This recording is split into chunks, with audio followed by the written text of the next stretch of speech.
ನಮಸ್ತೆ ವೀಕ್ಷಕರೇ. ದೇವನಹಳ್ಳಿ ತಾಲೂಕು ಮುಖ್ಯ ಕಾರ್ಯನಿರ್ವಹಣಾಧಿಕಾರಿಯಾಗಿ ಕಾರ್ಯನಿರ್ವಹಿಸುತ್ತಿದ್ದ ಶ್ರೀನಾಥ್ ಗೌಡ ರವರ ವರ್ಗಾವಣೆ ಪ್ರಯುಕ್ತ ತಾಲೂಕು ಪಂಚಾಯಿತಿ ಸಭಾಂಗಣದಲ್ಲಿ ಅಭಿನಂದನಾ ಸಮಾರಂಭ ನಡೆಯಿತು.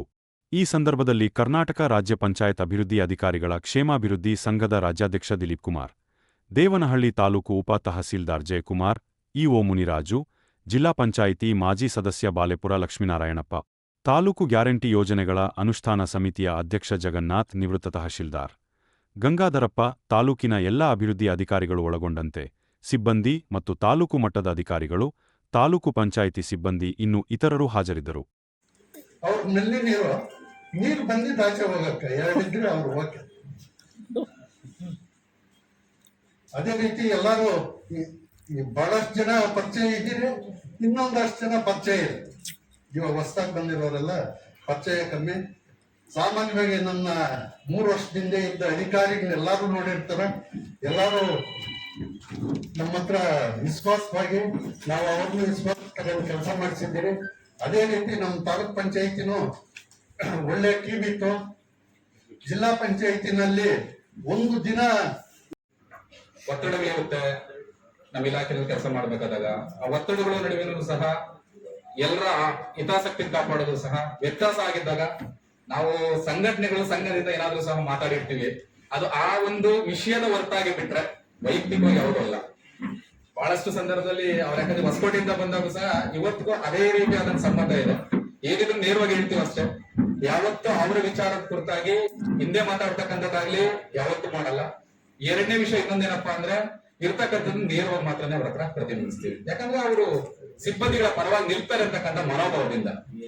ಬೇರೆಯವ್ರ ಹತ್ರ ಯಾರು ಸಿಬ್ಬಂದಿಗಳ ಪರವಾಗಿ ನಿಲ್ಲಲ್ಲ ಅಂದಾಗ ನಾವ್ ಎಷ್ಟು ಮಾತಾಡೋ ಯೂಸ್ ಇಲ್ಲ. ನಾವು ಮಾತಾಡಿದಾಗ ಅಟ್ಲೀಸ್ಟ್ ಅದ್ರಲ್ಲಿ ಏನಾದ್ರು ಸಣ್ಣ ಪುಟ್ಟ ವ್ಯತ್ಯಾಸಗಳಿದ್ರೆ ಅದ್ ನಿಲ್ತಾರೆ ಅಂತಕ್ಕಂಥ ಭಾವನೆಯಿಂದಾನೇ ಸಹ ಮಾತಾಡಿರ್ತೀವಿ.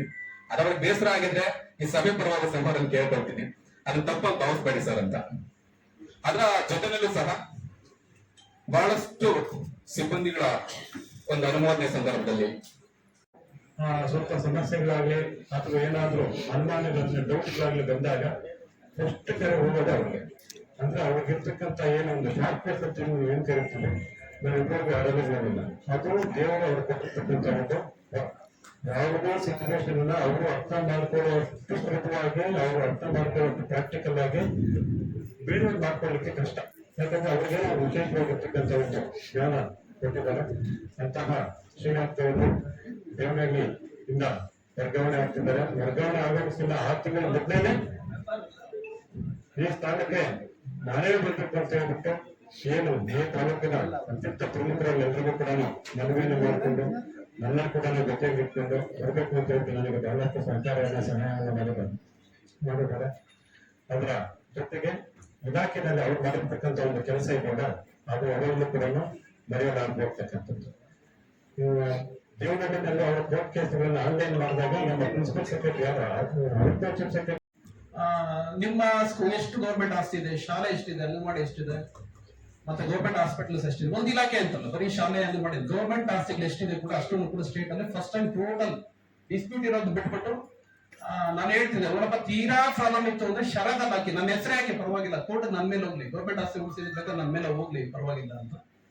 ಬಟ್ ಆ ಟೈಮಲ್ಲಿ ಒಂದು ಉತ್ತಮವಾದಂತ ಒಂದು ಕೆಲಸ ಆಯ್ತು. ಕೋವಿಡ್ ಸಿಚುವೇಶನ್ ಅಲ್ಲಿ ಪಾಪ ಅವಾಗ ಟ್ಯಾಕ್ಸ್ ಕಲೆಕ್ಷನ್ ಇರ್ಲಿಲ್ಲ ಅಂದ್ರೂ ಕೂಡ ನಮ್ಮ ಹುಡುಗರು ತುಂಬಾ ಉತ್ತಮವಾದಂತ ಕೆಲಸ ಮಾಡಿದ್ರು. ತದನಂತರದಲ್ಲಿ 3 ವರ್ಷ ಆದ್ಮೇಲೆ ನಮ್ಗೆ ಅಲ್ಲೂ ಕೂಡ ಇನ್ನೊಂದು ವರ್ಷ ಕಂಟಿನ್ಯೂ ಆಗ್ಲಿಕ್ಕೆ 2 ಪಕ್ಷದವ್ರು ಬಹುಶಃ ಆತರ ಹೊಸಕೋಟೆಯಲ್ಲಿ ಸಿಕ್ಕೋದು ಅಪರೂಪ. ಒಬ್ಬರು ಹೇಳಿದ್ರೆ ಇನ್ನೊಬ್ಬರು ಬೇಡ ಅಂತಾರೆ, ಇನ್ನೊಬ್ರು ಹೇಳೋದು ಇನ್ನೊಬ್ರು ಬೇಡ ಅಂತಾರೆ. ಬಟ್ ಇಬ್ರು ಕೂಡ ಬೇರೆ ಬೇರೆ ಪಾರ್ಟಿಗಳಿದ್ರು ಸಹ ಸಿಎಂ ಕಡೆ ಫೈಲ್ ನ ರದ್ದು ಮಾಡಿಸೋರು. ಅಂದ್ರೆ ವರ್ಗಾಯಿಸಿದೆ ಅನ್ನೋದನ್ನ ಹೊಡ್ಸಾಕ್ಬಿಟ್ಟು ಕ್ಯಾನ್ಸಲ್